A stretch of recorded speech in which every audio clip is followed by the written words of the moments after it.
Bayangkan dibuang oleh anak kandung sendiri setelah seumur hidup berkorban.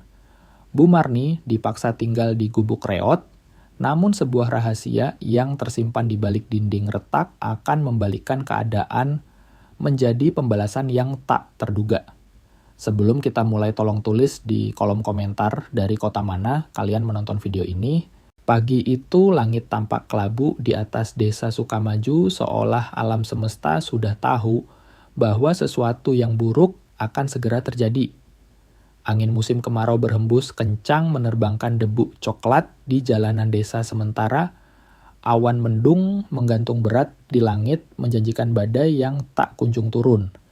Bu Marni membetulkan letak selendang lusuh di bahunya sambil melangkah perlahan menuju ruang tamu di rumah yang sudah menjadi miliknya selama lebih dari 40 tahun.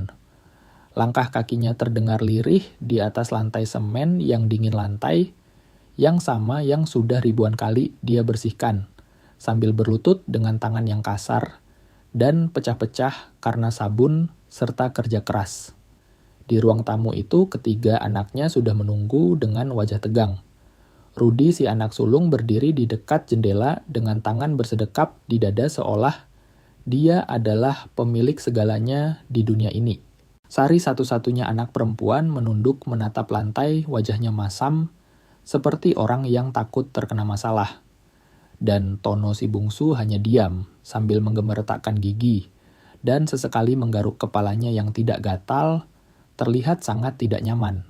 Marni merasakan sesak yang tiba-tiba menekan dadanya.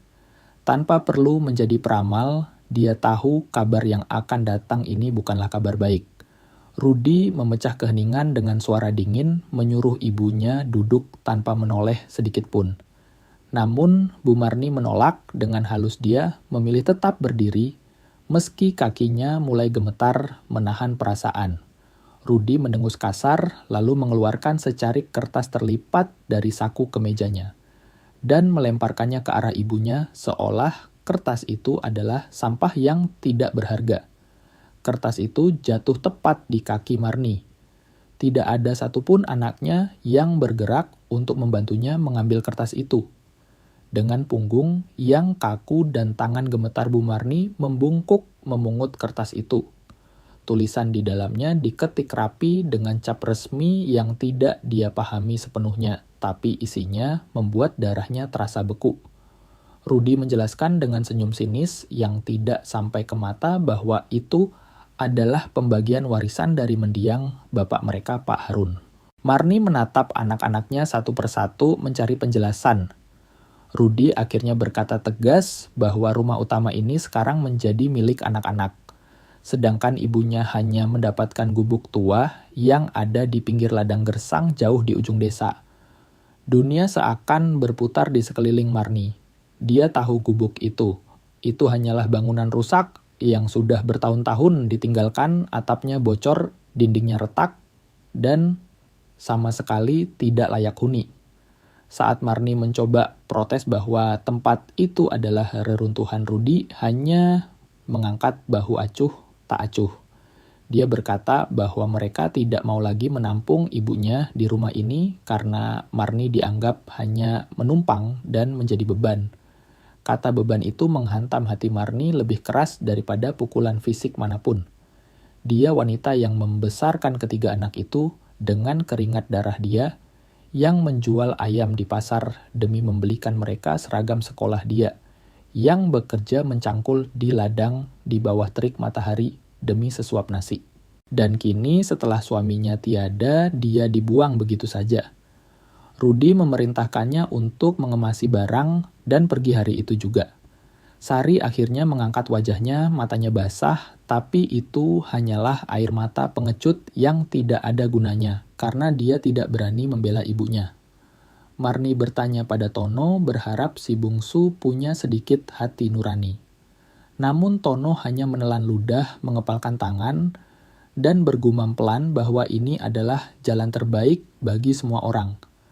Saat hati Marni hancur berkeping-keping, terdengar langkah kaki kecil berlari di lorong.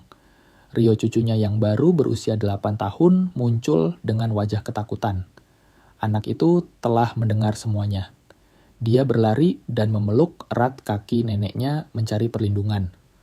Rudi menatap keponakannya dengan tatapan jijik, lalu bertanya pada Sari apa yang akan dilakukan dengan anak itu. Jawaban Sari membuat Marni ternganga tak percaya. Ibu kandung Rio itu berkata bahwa Rio harus ikut neneknya pergi karena dia dan suami barunya tidak sanggup lagi membiayai anak itu. Rio dianggap sebagai pengeluaran tambahan yang merepotkan. Marni memeluk cucunya erat-erat, merasakan tubuh kecil itu gemetar hebat. Sesuatu di dalam diri Marni mengeras seketika. Dia tidak akan memohon. Dia tidak akan berlutut di depan anak-anak durhaka ini. Dengan suara tenang, namun penuh wibawa, dia berkata bahwa dia akan pergi membawa Rio. Rudi memerintahkannya untuk segera keluar dan jangan pernah kembali lagi untuk menyusahkan mereka. Marni mengangguk pelan. Dia masuk ke kamar tua yang dulu dia tempati bersama almarhum. Suaminya memasukkan beberapa potong pakaian ke dalam tas kain lusuh, mengambil foto Pak Harun yang sudah pudar dan sebuah tasbih tua peninggalan ibunya. Rio juga mengemas mainan lusuh dan buku gambarnya. Saat mereka melangkah keluar dari rumah itu, tidak ada yang mengantar sampai ke pagar. Rudi sibuk membagi kamar Sari, sibuk menghapus air mata palsunya, dan Tono membuang muka ke arah jendela dengan jiwa pengecutnya. Angin kencang menerbangkan debu di jalanan desa. Marni menggandeng tangan Rio erat-erat tanpa menoleh ke belakang sedikit pun. Rio bertanya dengan suara bergetar kemana mereka akan pergi. Dengan tegar Marni menjawab bahwa mereka akan pulang ke rumah mereka sendiri ke gubuk tua itu. Marni berlutut di jalan berdebu menatap mata cucunya, lalu menghapus air mata di pipi bocah itu. Dia berjanji selama mereka saling memiliki, tidak ada yang bisa mengambil hal yang paling berharga dari mereka. Marni bangkit berdiri meninggalkan rumah tempat dia pernah bahagia, meninggalkan anak-anak yang telah mengkhianati darah dagingnya sendiri. Namun di jalan yang penuh debu itu, Marni membawa sesuatu yang tak bisa dirampas oleh siapapun, yaitu harga dirinya yang masih utuh. Perjalanan menuju tanah warisan itu terasa sangat panjang dan berdebu. Bu Marni dan Rio berjalan kaki hampir 2 jam di bawah matahari tropis yang menyengat kulit meskipun awan mendung masih menggantung di langit. Tas kain lusuh itu terasa makin berat di bahu Marni, namun wanita tua itu tidak mengeluh sedikit pun. Rio berjalan sambil menggenggam erat tangan neneknya menyeret langkah kakinya yang kelelahan di atas jalan tanah berbatu. Anak itu bertanya sambil menyeka keringat di dahinya apakah perjalanan mereka masih jauh. Dengan lembut, Marni menjawab bahwa mereka hampir sampai dan memintanya untuk bersabar sedikit lagi. Mereka melewati ladang milik Pak Asep, tetangga lama mereka. Pria itu melambaikan tangan dari kejauhan, tapi tidak mendekat seolah dia sudah tahu apa yang terjadi, dan tidak ingin ikut campur dalam masalah keluarga itu. Mereka juga melewati warung kelontong milik Bu Tini. Wanita itu keluar ke teras menatap Marni dan Rio dengan wajah penuh rasa kasihan tatapan, yang mulai Marni kenali dari orang-orang desa. Marni tidak menyapa, dia hanya terus berjalan dengan kepala tegak. Ketika akhirnya mereka sampai di lahan gersang, tempat gubuk tua itu berdiri. Marni merasakan sesak kembali menekan dadanya. Sudah bertahun-tahun dia tidak datang ke tempat ini. Almarhum suaminya Pak Harun kadang menyebut soal rumah ini, tapi tidak pernah menganggapnya penting. Itu hanya gubuk tua peninggalan orang tua yang rencananya akan diperbaiki suatu hari nanti. Namun, hari itu tidak pernah datang. Sekarang berdiri di depannya Marni mengerti kenapa tempat ini ditinggalkan. Gubuk itu berbentuk sederhana dengan dinding tembok tua yang sudah retak parah di sana-sini. Atap gentengnya sudah banyak yang melorot dan berlubang besar, sehingga langit bisa terlihat dari dalam. Pintu kayunya yang sudah lapuk dimakan rayap tergantung miring pada satu engsel dan berdecit ngeri saat ditiup angin. Di sekelilingnya tidak ada apa-apa, hanya tanah kering semak belukar berduri dan keheningan yang mencekam. Tidak ada pohon rindang untuk berteduh. Rio bertanya dengan suara kecil yang gemetar apakah mereka benar-benar akan tinggal di sini. Marni menelan ludah yang terasa pahit.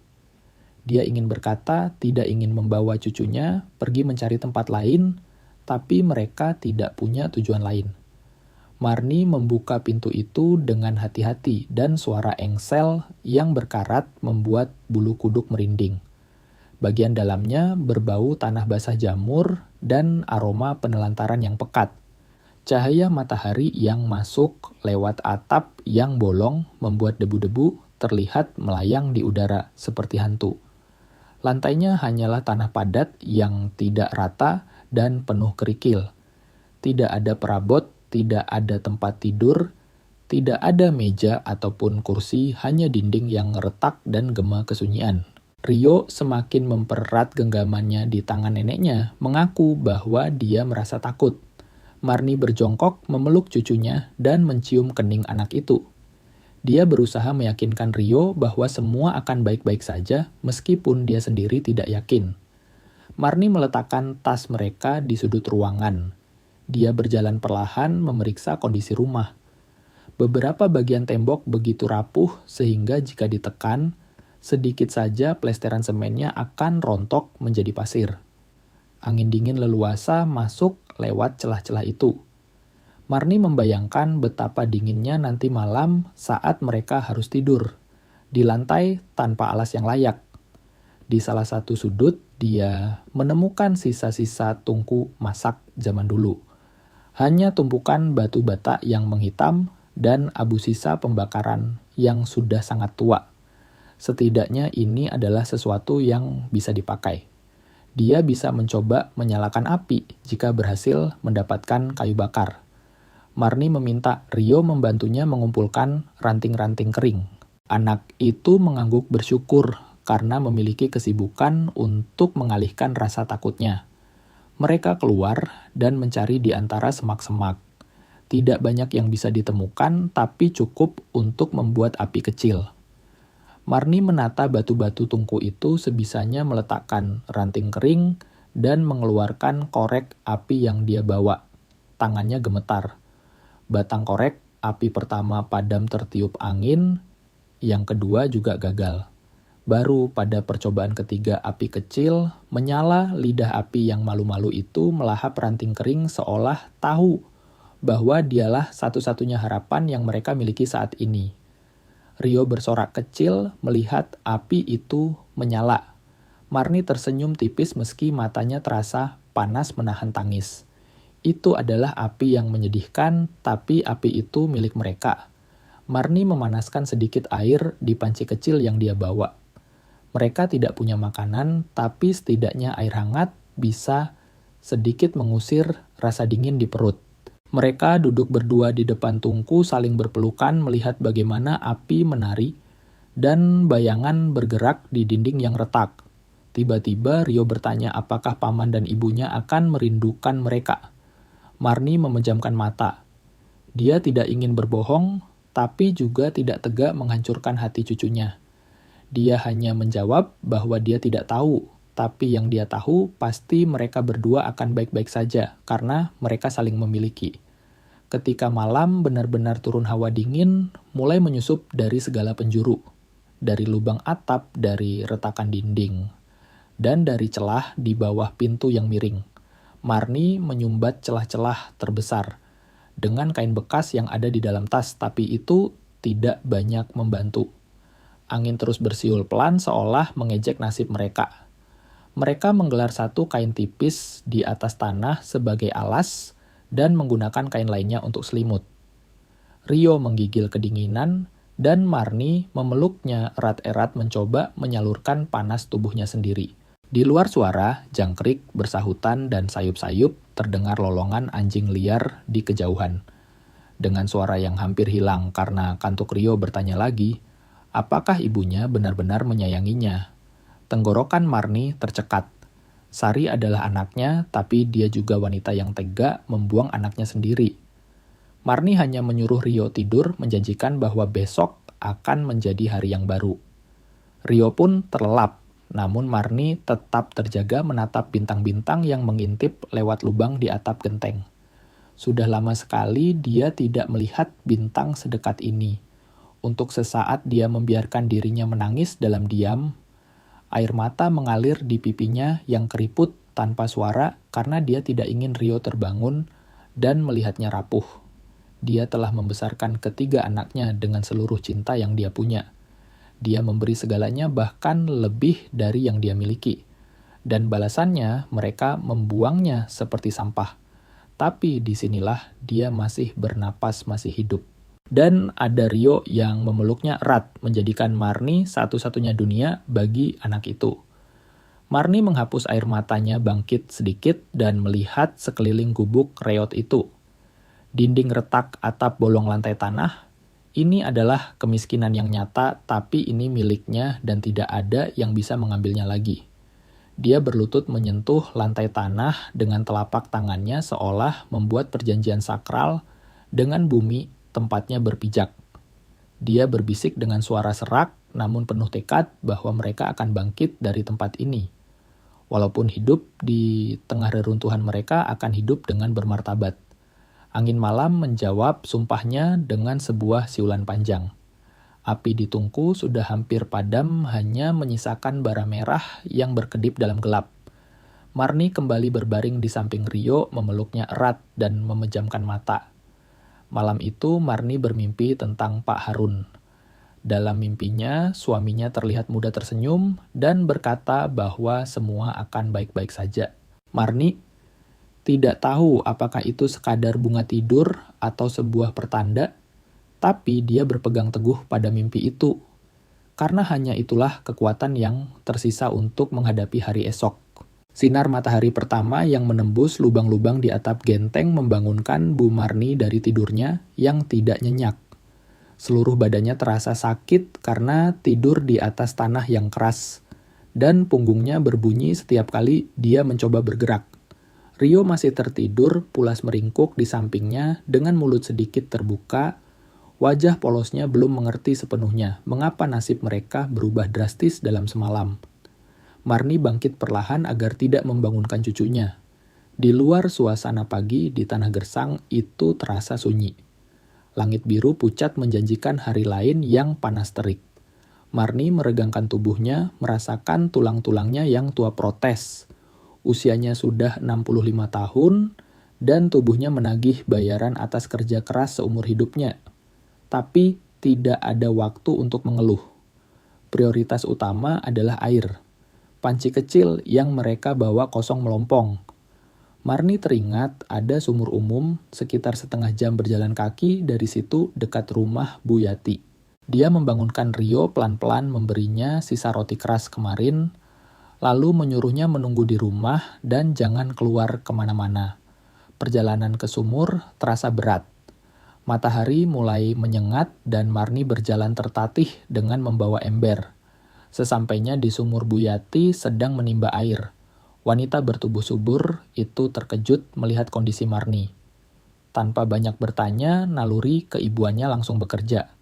Setelah Marni menceritakan segalanya dengan suara tertahan, Bu Yati menggelengkan kepala mengutuk kelakuan anak-anak Marni yang tidak tahu diuntung.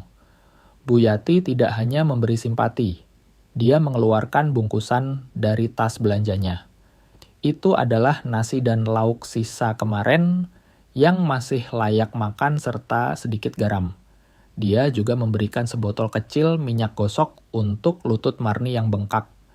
Marni mencoba menolak karena malu, tapi Bu Yati memaksanya mengatakan bahwa ini bukan sedekah melainkan kemanusiaan. Marni pulang dengan hati yang sedikit lebih ringan. Dia dan Rio makan dengan lahap mencocol nasi itu dengan sedikit garam. Bagi mereka, itu adalah sarapan paling nikmat saat ini. Setelah makan, Marni mulai membersihkan gubuk itu. Dia ingin tempat ini layak huni. Sambil menggosok dinding yang kotor, dengan kain basah pikiran Marni melayang ke masa lalu. Dia teringat masa-masa sulit membesarkan Rudi Sari dan Tono. Rudi yang sejak kecil selalu menuntut lebih selalu ingin menjadi bos. Sari yang lemah dan mudah dipengaruhi. Dan Tono yang selalu diam, memilih aman daripada membela kebenaran. Marni menyadari bibit pengkhianatan itu mungkin sudah ada sejak lama, tapi cintanya sebagai ibu telah membutakannya. Lamunannya buyar ketika tangannya menyentuh bagian dinding yang terasa aneh. Saat dia menggosok kain lap itu lebih keras, terdengar bunyi bek-bek. Suara kopong seolah ada ruang kosong di balik lapisan semen tua itu. Marni terdiam, kain lap masih di tangannya. Dia mengetuk lagi. Suaranya berbeda dengan bagian dinding lain yang padat. Jantungnya berdegup kencang. Dia melihat ada tambalan semen yang warnanya sedikit berbeda tersamar di balik retakan besar. Siapa yang menambal dinding ini? Tiba-tiba dia teringat kata-kata terakhir Pak Harun sebelum meninggal, bahwa dia menyembunyikan sesuatu-sesuatu yang hanya menjadi hak Marni. Dengan tangan gemetar, Marni mengambil pisau tumpul yang dia temukan di halaman. Dia mulai mengorek tambalan semen itu pelan-pelan. Semen tua itu rontok menjadi butiran debu. Sedikit demi sedikit sebuah lubang seukuran 2 kepalan tangan mulai terlihat. Di dalam lubang gelap itu, Marni meraba sesuatu yang terbungkus plastik tebal dan berdebu. Dia menarik bungkusan itu keluar. Jantungnya berpacu secepat kilat. Dia memanggil Rio untuk membawakan lilin agar bisa melihat lebih jelas. Cahaya lilin yang remang menerangi isi bungkusan itu. Benda pertama yang dia lihat membuat napasnya tercekat. Itu adalah tasbih kayu kesayangan Pak Harun Tasbih yang selalu suaminya bawa kemana-mana. Marni mendekap tasbih itu ke dadanya, air mata mulai menggenang. Tapi ada benda lain di bawahnya. Sebuah amplop coklat besar dengan segel lama dan sebuah buku catatan hitam yang sudah lusuh. Marni membuka amplop itu dengan hati-hati. Di dalamnya terdapat dokumen resmi dengan materai. Dia membaca judulnya dengan mengeja surat wasiat Pak Harun. Isinya membuat dunia Marni bergoncang. Gubuk tua ini bukan sekadar reruntuhan. Tanah gersang di sekitarnya adalah batas hukum dari lahan luas yang berbatasan dengan perkebunan lama, tanah yang nilainya jauh lebih besar dari yang pernah Marni bayangkan. Dan dalam wasiat itu tertulis jelas Marni adalah ahli waris tunggal. Namun kejutan sesungguhnya ada di dalam buku catatan hitam itu. Pak Harun telah mencatat semuanya dengan teliti. Dia menulis tentang Rudi yang berkali-kali datang memaksanya mengubah warisan. Dia menulis tentang ancaman halus yang dilakukan anak sulungnya itu. Dan di halaman terakhir, Marni menemukan bukti yang membuat darahnya mendidih. Terselip beberapa lembar kwitansi dan dokumen jual beli tanah. Itu adalah dokumen palsu. Tanda tangan Marni telah dipalsukan di atas kertas itu. Rudi telah menjual sebagian tanah warisan itu secara ilegal, membagi uangnya dengan Sari dan Tono tepat setelah ayah mereka meninggal. Mereka telah merampok ibu mereka sendiri. Rasa sedih di hati Marni perlahan berubah bentuk. Itu bukan lagi kesedihan seorang ibu yang terluka, melainkan amarah yang dingin dan keras. Mereka tidak hanya membuangnya, mereka telah mencurinya, menipunya, dan membiarkannya hidup dalam kemelaratan, sementara mereka menikmati hasil curian itu. Marni mendekap buku itu erat-erat. Dia menatap Rio yang memandangnya dengan bingung. Marni mengusap kepala cucunya lalu berkata dengan suara yang berbeda, suara yang penuh kekuatan baru. Dia bilang pada Rio bahwa mulai sekarang mereka tidak akan menangis lagi. Karena sekarang Marni memegang kebenaran di tangannya, dan kebenaran itu adalah senjata yang akan dia gunakan untuk melawan balik. Bu Marni tidak tidur malam itu. Dia duduk di lantai tanah ditemani nyala lilin yang bergoyang tertiup angin dengan buku catatan hitam terbuka di pangkuannya. Dia membaca setiap tulisan tangan almarhum. Suaminya berulang-ulang meresapi setiap kata yang penuh dengan kekecewaan Pak Harun terhadap anak-anak mereka. Rio masih tertidur pulas meringkuk di bawah selimut tipis, sama sekali tidak tahu badai apa yang sedang berkecamuk di hati neneknya. Setiap halaman dari buku itu adalah sebuah pengungkapan, dan setiap baris kalimatnya terasa seperti tusukan pisau di hati Marni. Pak Harun telah mendokumentasikan semuanya dengan ketelitian yang memilukan. Tanggal kejadian percakapan lengkap, bahkan nama-nama saksi. Dia menempelkan kwitansi pembayaran tanah salinan surat desa dan surat-surat penting lainnya. Marni menemukan catatan tentang bagaimana Rudi membawa pengacara licik ke rumah sakit, mencoba menekan ayahnya yang sedang sekarat untuk mengubah warisan. Pak Harun menulis dengan tangan gemetar bahwa dia merasa sangat lelah menghadapi keserakahan darah dagingnya sendiri. Namun yang paling menyakitkan adalah menemukan dokumen palsu itu. Dokumen itu terselip di halaman terakhir menjadi bukti kejahatan yang tak terbantahkan. Rudi telah memalsukan tanda tangan Marni pada 3 surat jual beli tanah yang berbeda. Dia menjual tanah itu tepat setelah Pak Harun meninggal, memanfaatkan masa berkabung ibunya, memanfaatkan kepercayaan ibunya yang buta. Ketika matahari mulai mengintip dari celah atap Marni menutup buku itu, dia memasukkannya kembali ke dalam amplop coklat bersama dengan tasbih kayu itu. Dia membangunkan Rio dengan lembut. Saat anak itu bertanya mau kemana, Marni menjawab dengan suara mantap bahwa hari ini mereka akan pergi ke desa untuk menemui Pak Ustadz Salim.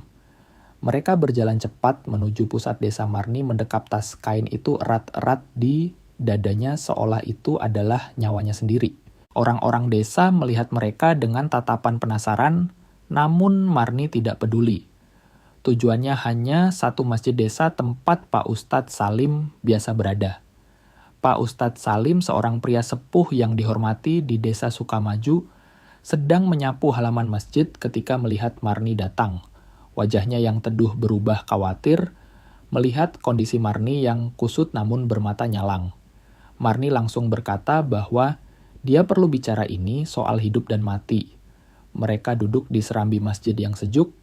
Rio duduk tenang di tangga, sementara Marni mengeluarkan tasbih kayu itu dan meletakkannya di atas meja kecil. Pak Ustadz terperanjat. Dia mengenali tasbih itu, tasbih yang selalu ada di tangan Pak Harun. Dengan gemetar, dia mengucapkan asma Allah lalu bertanya dari mana Marni menemukannya. Marni menjelaskan tentang dinding gubuk tua itu. Lalu dia mengeluarkan surat wasiat dan buku catatan hitam. Pak Ustadz Salim membaca dokumen itu dengan tangan gemetar. Wajahnya berubah semakin serius seiring dia membaca setiap lembar. Dia akhirnya mengangkat wajah dan membenarkan semuanya.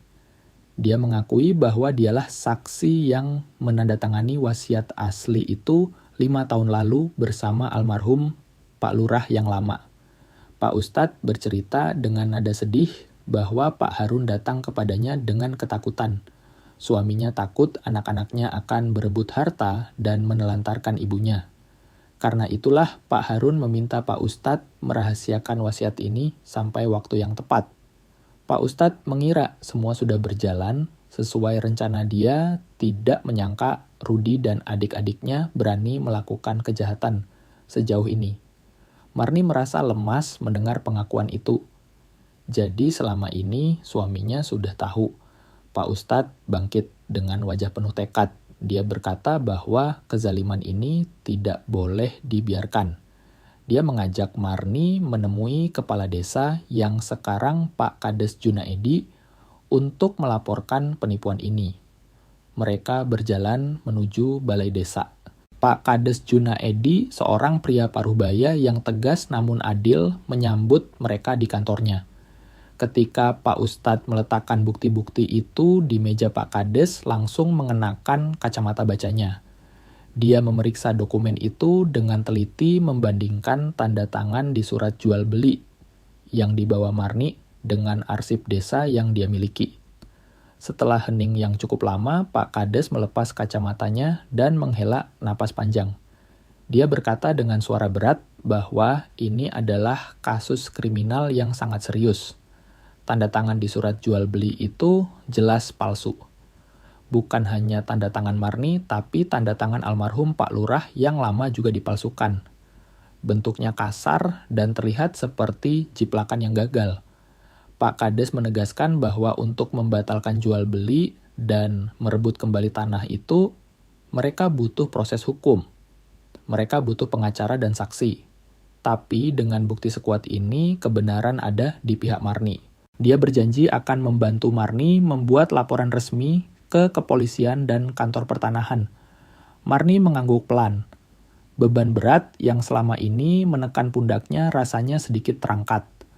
Meskipun dia tahu perjuangan ini baru saja dimulai, tapi setidaknya sekarang dia tidak sendirian. Pak Ustadz Salim menepuk bahu Marni menguatkan bahwa dia akan mendampingi Marni di setiap langkah karena itu adalah janji dia kepada almarhum Pak Harun. Mereka keluar dari balai desa dengan membawa harapan baru. Rio yang menunggu di luar langsung berlari memeluk neneknya. Dia bertanya apakah urusan mereka sudah selesai. Marni tersenyum-senyum yang tulus untuk pertama kalinya dalam berminggu-minggu. Dia menjawab bahwa urusan belum selesai tapi kemenangan sudah di depan mata. Kabar tentang penemuan wasiat dan dokumen palsu itu menyebar cepat di desa Sukamaju. Seperti api yang menyambar rumput kering cerita itu berpindah dari mulut ke mulut, di pasar, di warung kopi, hingga ke teras-teras rumah. Orang-orang mulai membicarakan keberanian Bu Marni dan kekejaman anak-anaknya. Dukungan mulai mengalir. Ketika Marni berjalan pulang, orang-orang menyapanya dengan nada hormat. Mereka menawarkan bantuan makanan bahkan dukungan moral. Mereka marah melihat bagaimana seorang ibu diperlakukan dengan begitu hina. Seminggu kemudian, Bu Yati datang lagi ke gubuk tua itu dengan membawa kabar penting.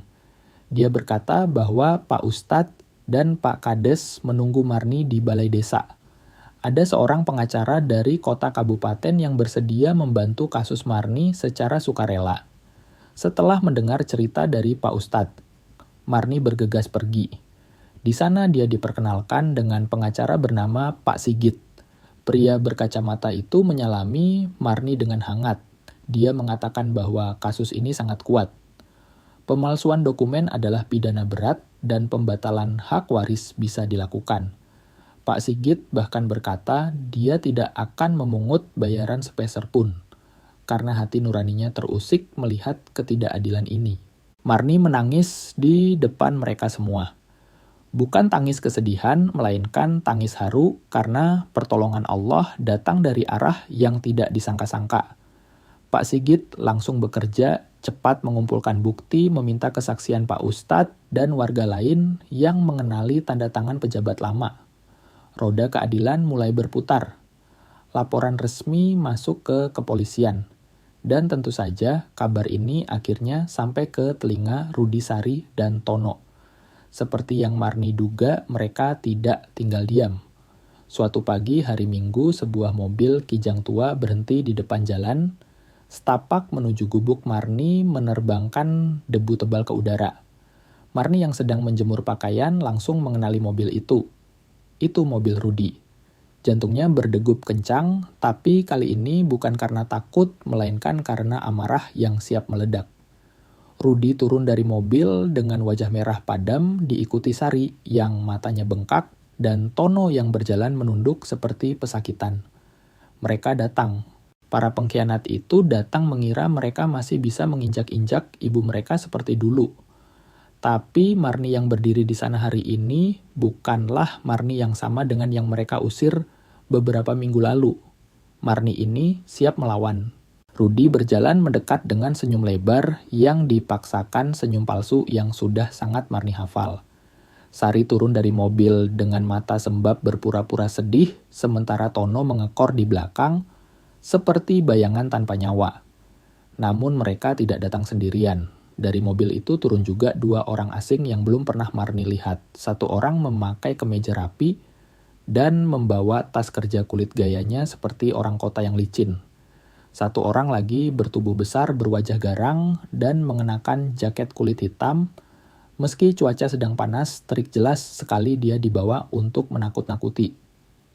Rudi memanggil Marni dengan suara yang dibuat selembut, mungkin berkata bahwa mereka perlu bicara baik-baik. Marni merasakan jantungnya berpacu bukan karena takut, tapi karena menahan amarah yang meluap.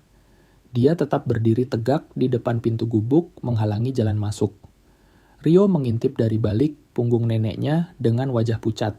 Marni memerintahkan cucunya untuk tetap di dalam apapun yang terjadi.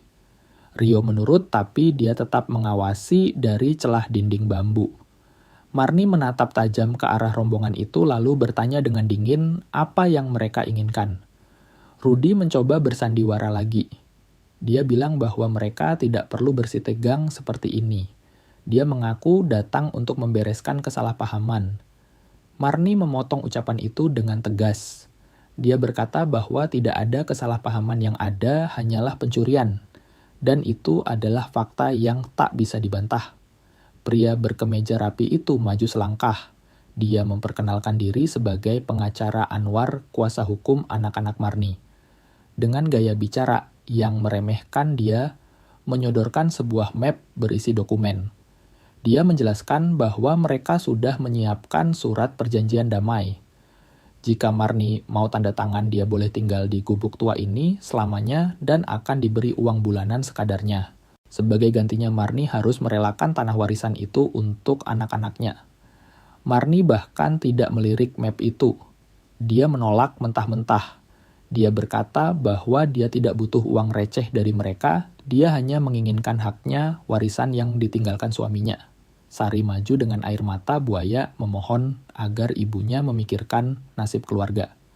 Dia bilang, tolonglah Bu, kita ini keluarga, jangan sampai ribut-ribut. Marni menatap putrinya dengan pandangan kosong. Dia menjawab dengan suara datar bahwa mereka sudah berhenti menjadi keluarganya sejak hari mereka membuangnya ke tempat sampah ini. Tono si pengecut akhirnya bersuara dengan nada gemetar. Dia mengeluh bahwa masalah ini sudah menyebar kemana-mana. Orang-orang kampung mulai memandang mereka seperti penjahat. Bisnis mereka terganggu dan keluarga mereka malu. Dia bertanya apakah ibunya tega menghancurkan hidup anak-anaknya sendiri. Jawaban Marni menohok tajam. Dia tidak menghancurkan siapapun. Merekalah yang menghancurkan diri mereka sendiri saat memutuskan untuk menjadi maling di rumah orang tua sendiri. Rudy kehilangan kesabarannya. Wajahnya merah padam karena marah. Dia maju selangkah menunjuk wajah ibunya dengan kasar. Dia membentak menyuruh ibunya berhenti bersikap keras kepala. Dia mengancam bahwa melawan mereka di pengadilan hanya akan membuang waktu dan biaya. Dia bertanya dengan nada meremehkan, dari mana ibunya punya uang untuk membayar pengacara. Marni melipat kedua tangannya di dada berdiri kokoh seperti batu karang. Dia berkata, mau mereka suka atau tidak, dia tidak akan menandatangani apapun. Melihat ibunya tidak gentar, Rudy memberi isyarat kepada pria bertubuh besar di belakangnya.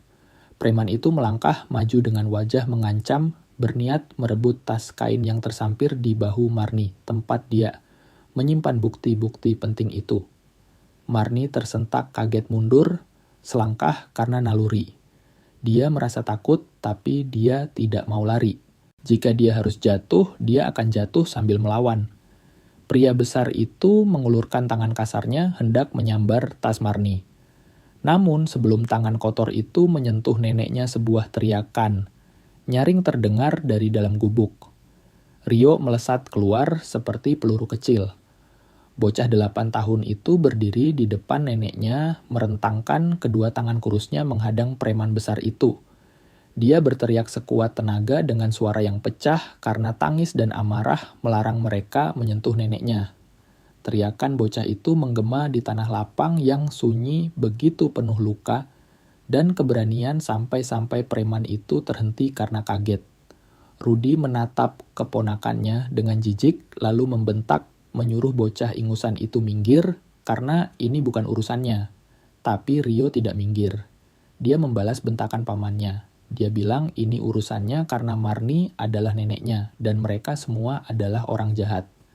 Sari menutup mulutnya menangis histeris melihat anaknya sendiri melawannya. Dia mencoba memanggil nama Rio dengan lembut, tapi jawaban Rio menghancurkan hati Sari berkeping-keping. Anak itu berteriak bahwa Sari bukan ibunya lagi. Ibunya tidak akan meninggalkannya. Ibu yang sebenarnya adalah neneknya. Kata-kata polos namun jujur itu jatuh seperti vonis hakim yang tak bisa diganggu-gugat. Sari ambruk ke tanah menangis sejadi-jadinya. Tono membuang muka tidak sanggup melihat keberanian di mata keponakannya. Bahkan Rudi sempat terdiam sesaat seolah tertampar oleh keberanian bocah kecil itu. Namun egonya terlalu besar. Dia kembali membentak hendak maju lagi. Tepat pada saat itu terdengar suara langkah kaki banyak orang mendekat. Dari arah jalan desa muncul rombongan warga. Bu Yati berada di depan berlari, tergopoh-gopoh, diikuti oleh Pak Kades Junaedi, Pak Ustadz Salim Pak Asep, dan beberapa pemuda kampung yang membawa pentungan ronda. Rupanya warga melihat mobil Rudi lewat dan curiga mereka akan membuat onar. Pak Ustadz Salim berteriak lantang bertanya apa yang sedang terjadi di sini. Rudi tampak gugup melihat banyaknya saksi mata yang datang. Dia mencoba berkelit berkata bahwa ini hanyalah urusan keluarga dan orang luar tidak perlu ikut campur. Pak Ustadz memotong ucapan itu dengan tegas. Dia berkata tentu saja dia harus ikut campur ketika melihat segerombolan orang menindas seorang janda tua dan anak kecil yang tidak berdaya. Pak Kades Junaedi maju dengan wibawa seorang pemimpin. Dia menatap Rudi dan preman itu bergantian. Pak Kades memperingatkan dengan suara berat bahwa tindakan mereka membawa preman dan memaksa tanda tangan bukan lagi urusan keluarga, melainkan tindakan kriminal pemerasan. Dia mengancam akan memanggil polisi sektor sekarang juga jika mereka tidak pergi. Pengacara Anwar yang sedari tadi diam langsung panik. Dia tahu posisinya lemah. Dia buru-buru membereskan berkasnya berbisik pada Rudi bahwa situasi sudah tidak kondusif. Pengacara itu tidak mau ambil risiko lisensinya dicabut karena ketahuan memeras warga di depan kepala desa. Rudi melihat sekeliling. Wajah-wajah warga kampung menatapnya dengan penuh kemarahan dan kejijikan. Dia sadar dia sudah kalah setidaknya untuk hari ini. Tidak ada yang bisa dia lakukan di sini dengan begitu banyak saksi.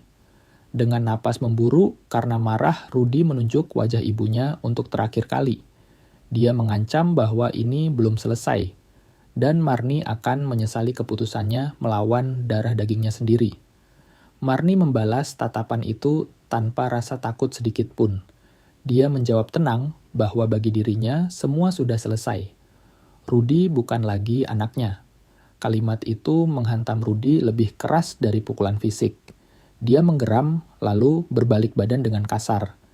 Dia memerintahkan adik-adiknya dan preman sewaannya untuk naik ke mobil. Sari masih menangis saat diseret Tono masuk ke mobil. Mobil kijang itu melaju pergi dengan ban berdecit meninggalkan debu tebal yang menyesakkan dada. Marni memandang kepergian mereka tanpa berkedip. Ketika mobil itu hilang di tikungan, barulah Marni merasakan kakinya lemas. Bu Yati dengan sigap menangkap tubuh Marni sebelum dia jatuh. Marni memeluk Rio erat-erat, air matanya tumpah. Dia berterima kasih pada cucunya yang begitu berani. Pak Ustadz mendekat berjanji akan membuat laporan resmi atas kejadian intimidasi ini. Ini akan menjadi poin yang memberatkan Rudi di pengadilan nanti. Pak Kades juga memerintahkan pemuda kampung untuk bergilir menjaga gubuk Marni. Setiap malam memastikan tidak ada lagi teror yang datang. Malam itu setelah suasana tenang kembali, Marni duduk di dekat tungku api. Dia menatap Rio yang sudah tertidur pulas karena kelelahan menangis. Teriakan Rio tadi siang masih terngiang di telinganya. Teriakan seorang bocah kecil yang dibuang, namun memiliki hati yang jauh lebih besar daripada 3 orang dewasa yang serakah. Dan dalam teriakan itu, Marni mendengar gema keadilan yang mulai bangkit suara kebenaran, yang tidak akan bisa dibungkam lagi oleh siapapun. 3 bulan telah berlalu sejak hari di mana Rio berteriak lantang membela neneknya.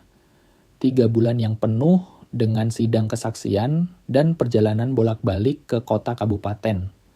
Dalam waktu itu, Bu Marni belajar banyak istilah baru, seperti uji forensik, pembatalan sertifikat, dan penipuan ahli waris. Pengacara Pak Sigit bekerja tanpa lelah, Dia menyajikan semua bukti di meja hijau, surat wasiat asli yang ditandatangani Pak Ustadz Salim dan almarhum Pak Lurah lama catatan harian Pak Harun, hingga dokumen jual beli yang tanda tangannya dipalsukan dengan kasar. Laporan resmi dari kepolisian tentang intimidasi yang dilakukan Rudi juga menjadi bukti pemberat yang tak terbantahkan. Pihak pengacara Rudi mencoba melawan. Mereka berdalih bahwa surat wasiat itu tidak sah karena tidak didaftarkan di notaris kota dan menuduh Marni sudah pikun. Namun satu persatu argumen mereka runtuh di hadapan fakta. Ahli tulisan tangan memastikan bahwa tanda tangan di surat jual beli itu palsu. Dan kesaksian Pak Ustadz Salim begitu kuat sehingga hakim tidak ragu lagi di mana letak kebenaran. Sidang putusan digelar pada hari Selasa yang cerah. Marni datang lebih awal ditemani Rio Buyati dan Pak Ustadz. Dia mengenakan kebaya, lamanya yang paling bersih kebaya yang sama yang dia pakai saat pemakaman suaminya.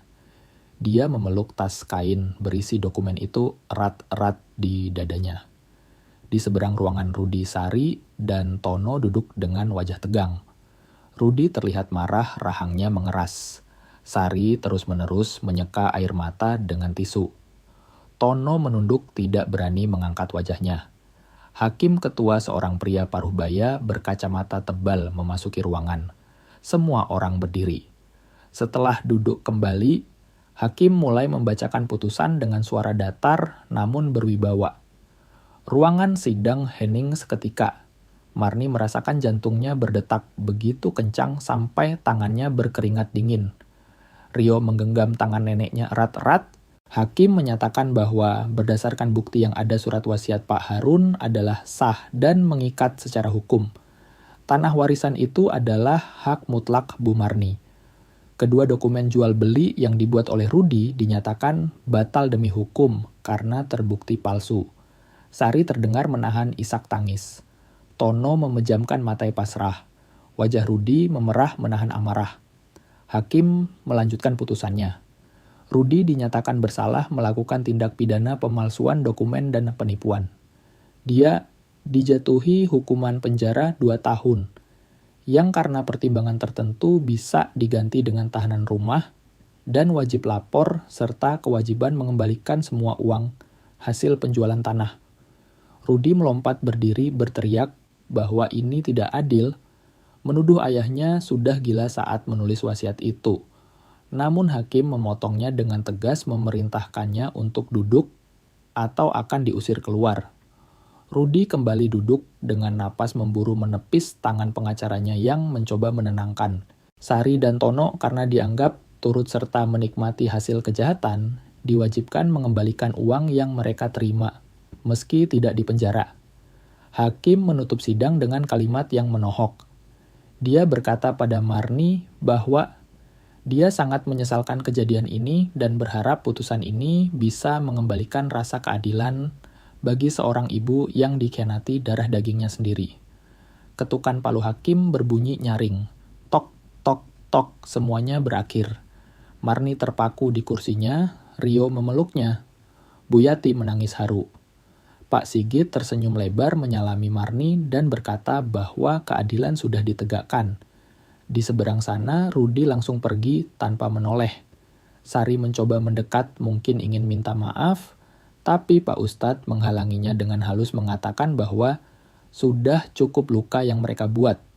Sari akhirnya pergi sambil menangis. Tono adalah yang terakhir beranjak. Dia mendekat pelan bergumam lirih meminta maaf. Marni menatap anak bungsunya itu. Dia melihat sosok anak kecil yang dulu dia kira penurut ternyata tumbuh menjadi pengecut. Marni memaafkannya bukan karena dia lupa, tapi karena dia ingin hatinya merdeka. 6 bulan kemudian, gubuk tua itu sudah tidak terlihat menyedihkan lagi. Marni menggunakan sebagian uang ganti rugi untuk merenovasi. Atapnya sudah diganti genteng baru yang kokoh, dinding yang retak sudah diplester halus dan dicat putih bersih. Marni bahkan membangun 1 kamar tambahan yang layak untuk Rio. Di halaman yang dulunya gersang kini tumbuh subur tanaman jagung, kacang panjang, dan cabai. Marni menyewakan lahan luas warisan suaminya kepada koperasi tani desa. Dia tidak mau menggarapnya sendiri karena sudah tua. Tapi uang sewanya lebih dari cukup untuk hidup layak dan menabung biaya sekolah Rio. Suatu sore yang tenang, Pak Ustadz Salim datang berkunjung. Wajahnya terlihat serius namun teduh. Dia membawa sebuah amplop surat yang tampak sudah tua dan menguning. Dia berkata bahwa amanah terakhir Pak Harun harus disampaikan sekarang saat Marni sudah benar-benar bangkit dan mandiri. Marni menerima amplop itu dengan tangan gemetar. Di depannya tertulis untuk istriku Marni. Pak Ustadz pamit undur diri membiarkan Marni membaca surat itu sendirian di bawah pohon mangga yang baru dia tanam. Rio sedang bermain layangan di kejauhan. Marni membuka surat itu perlahan. Tulisan tangan Pak Harun yang gemetar memenuhi kertas itu. Isinya membuat air mata Marni tumpah seketika, namun kali ini bukan karena kesedihan, melainkan karena pemahaman yang mendalam. Dalam surat itu, Pak Harun mengakui dosa masa lalunya. Dosa yang selama ini dia simpan rapat-rapat. Ternyata saat masih muda, Pak Harun juga pernah serakah seperti Rudi. Dia pernah menjual tanah warisan ibunya sendiri, mertua Marni, yang bernama Bu Rumi, demi modal usaha di kota. Pak Harun menulis bahwa Bu Rumi meninggal dalam kesedihan dan kemiskinan tepat di gubuk tua tempat Marni tinggal sekarang. Ibunya meninggal karena patah hati dikhianati anaknya sendiri. Pak Harun mengaku menyesal seumur hidup. Kekayaan yang dia kumpulkan, kemudian tanah luas yang dia beli, hanyalah cara dia menebus rasa bersalah yang tak pernah hilang. Namun, dia melihat bibit keserakahan itu tumbuh subur pada anak-anak mereka. Rudi mewarisi dosa ayahnya. Karena itulah Pak Harun mewariskan gubuk tua ini kepada Marni. Bukan untuk menghina, tapi untuk memutus rantai kutukan itu. Dia ingin Marni kembali ke tempat di mana semuanya bermula tempat ibunya meninggal, dan mengubah tempat penuh tragedi itu menjadi tempat penuh martabat. Pak Harun memohon ampun dalam suratnya. Dia berharap Marni bisa mendidik Rio agar tidak menjadi seperti kakek dan paman-pamannya. Dia ingin rantai keserakahan itu berhenti di sini. Marni melipat surat itu dengan hati bergetar. Dia memandang gubuk tua yang kini sudah cantik itu. Ternyata tempat ini menyimpan sejarah kelam keluarga mereka. Tapi Marni telah berhasil mengubahnya. Dia tidak mati dalam kesedihan seperti mertuanya. Dia bangkit, dia melawan, dan dia menang. Marni bangkit berdiri mengambil sekop kecil dan menggali lubang di dekat akar pohon mangga. Dia mengubur surat itu di sana bersama dengan semua masa lalu yang pahit. Dia menanam bibit bunga mawar di atas galian itu. Rio berlari menghampiri neneknya dengan napas terengah-engah habis bermain. Dia bertanya apa yang sedang neneknya tanam. Marni tersenyum memeluk cucunya erat-erat. Dia menjawab lembut bahwa dia sedang menanam masa depan. Masa depan yang bersih yang dibangun di atas kasih sayang, bukan keserakahan. Matahari terbenam di ufuk barat menyinari desa Sukamaju dengan cahaya keemasan. Marni dan Rio berdiri di sana memandang hari esok dengan hati yang penuh kedamaian. Rantai itu telah putus dan kehidupan baru saja dimulai. Kisah perjuangan Bu Marni ini bukanlah sekadar cerita tentang perebutan tanah warisan. Ini adalah cermin bagi kita semua tentang apa arti sebenarnya dari kekayaan. Rudi Sari dan Tono mungkin berpikir bahwa kebahagiaan itu ada pada sertifikat tanah dan uang, namun pada akhirnya keserakahan mereka justru membuat mereka miskin. Mereka miskin harga diri, miskin kasih sayang, dan miskin kehormatan di mata masyarakat. Mereka kehilangan satu-satunya harta yang tak ternilai, yaitu doa dan ridho seorang ibu. Sebaliknya, Bu Marni mengajarkan kita bahwa martabat tidak ditentukan oleh di mana kita tinggal, entah itu di rumah mewah atau di gubuk tua. Martabat itu ada di dalam hati yang teguh memegang kebenaran. Bu Marni berhasil memutus rantai dosa masa lalu suaminya. Dia membuktikan bahwa kejahatan tidak harus dibalas dengan kejahatan, tapi bisa dikalahkan dengan keteguhan hati dan keberanian untuk berkata benar. Rio cucu kecil itu adalah bukti bahwa masa depan masih bisa diselamatkan selama kita menanamkan benih kejujuran sejak dini. Semoga kisah dari Desa Sukamaju ini menjadi pengingat bagi kita semua untuk selalu memuliakan orang tua dan tidak membiarkan materi membutakan mata hati kita. Karena pada akhirnya saat kita pergi nanti yang kita tinggalkan bukanlah apa yang kita kumpulkan, melainkan apa yang kita tabur di hati orang lain. Jika kalian ingin terus mendengarkan kisah-kisah kehidupan yang penuh makna seperti ini, saya mengundang kalian untuk bergabung dengan komunitas kami dengan cara menekan tombol subscribe.